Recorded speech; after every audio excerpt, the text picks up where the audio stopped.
Welcome to game night here at the Shelby County Reporter, Week 5. We're at the midpoint of the season. Davis Potter, sports intern, Wesley Hallman, sports editor, here with you. We're going to take a look back first at our game of the week from last week.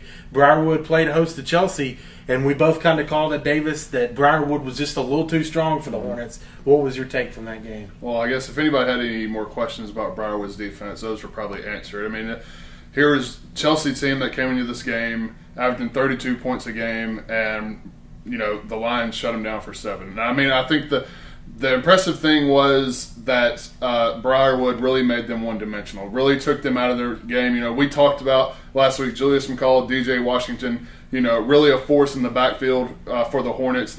Coming into last Friday night's game, they had already rushed for 8 touchdowns on the ground. Really, they were non-existent in that game. Shut them down, made Jake Gaines, throw the ball. I think he had like 28 attempts. And led the team in rushing. I mean, I know Gaines can run. That's part of his game. But anytime your quarterback leads a team in rushing, I don't think that's something Coach Waldrop wants. So, just another dominating performance. I mean, it's like a broken record when you talk about their defense.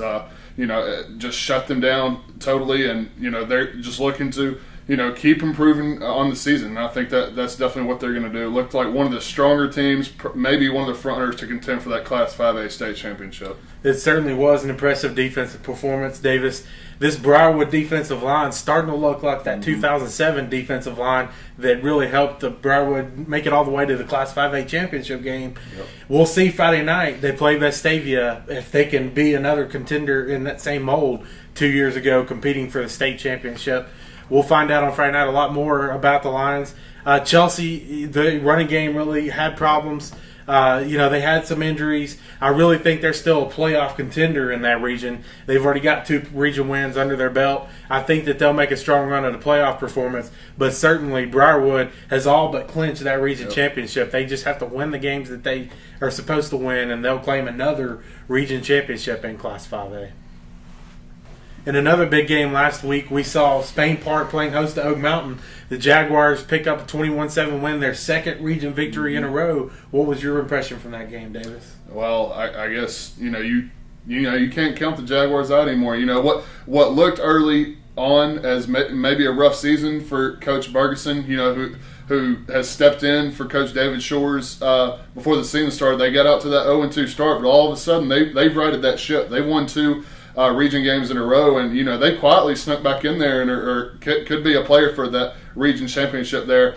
Their defense, the same thing with Briarwood's defense, really shutting down Oak Mountain's attack. Oak Mountain had 135 yards of total offense, and more than 1/3 of their total offense came on one play, and that was a 50-yard touchdown pass to Rico Dunn on the Eagles' first possession of the game. After that, it was lights out for that offense. I mean, the defense really shut them down and really forced them into what they wanted to do.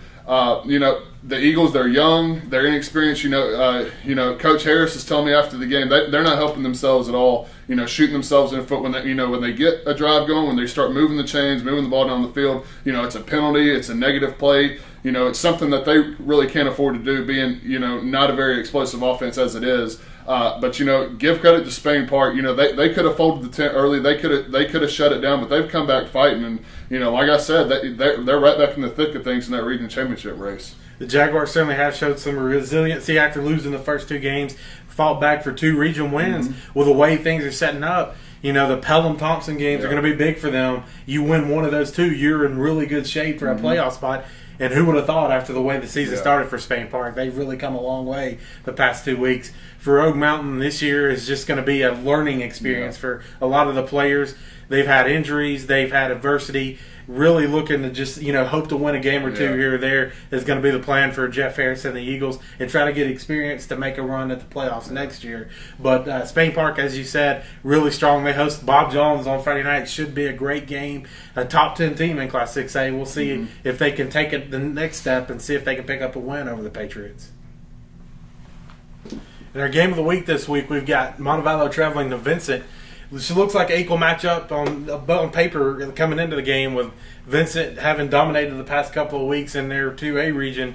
Montevallo coming off its first win under Coach Jamie Williams. What's your impression of this game, Dave? Yeah, you talked about Jamie Williams getting his first win there for Montevallo. That has to feel good. A whole lot didn't go right for them their first 3 weeks. I think it's just a mixture of getting adjusting again with their third head coach in 3 years, and just having not a whole lot of talent to work with it. They've got some playmakers, albeit not a whole lot, but they're going to get tested again.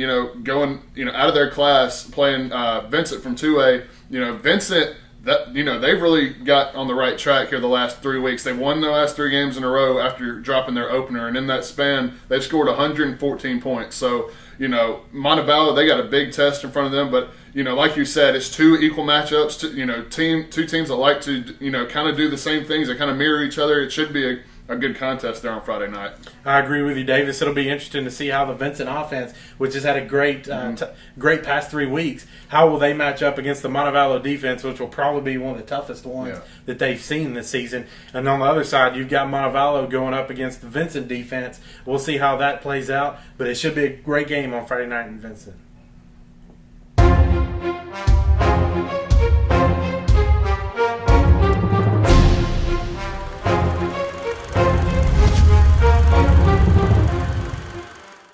Jay back next week to see how the big games turned out on Friday night.